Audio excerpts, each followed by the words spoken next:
While the rest of us were still paying for fiber that never arrived, over 10,000 Starlink satellites quietly rewrote the rules. In 2026, this network is hitting median speeds most Americans have never seen from traditional internet. In rural areas, 200 to 300 plus megabits down, 25 to 40 milliseconds of latency, and it works where cable and fiber simply do not exist. Think about that for a second.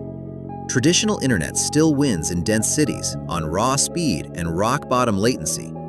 Fiber can scream past 10 gigabits, but Starlink doesn't care if you're in the middle of Wyoming, on a boat in the Pacific, or living through the next hurricane that just took out every ground line for 3 states. It keeps working when the cables die. That's the first brutal real-world consequence. Every major disaster now has a new winner.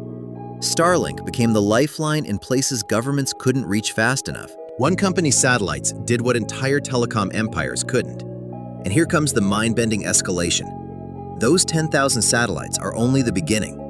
SpaceX is pushing toward gigabit performance in 2026 with new hardware and next-generation birds.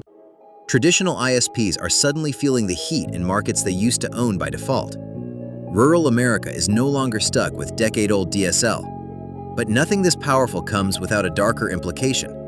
You have just shifted a critical piece of infrastructure from thousands of local companies into the hands of one private constellation orbiting overhead. One solar storm, one geopolitical decision, one future regulatory nightmare, and millions of connections could blink out at once.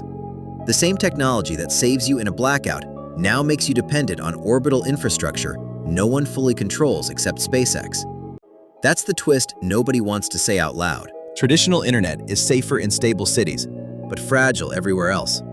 Starlink is the opposite, slightly slower and more expensive where fiber exists, yet unmatched when the ground itself fails. In 2026, the real winner isn't the fastest connection.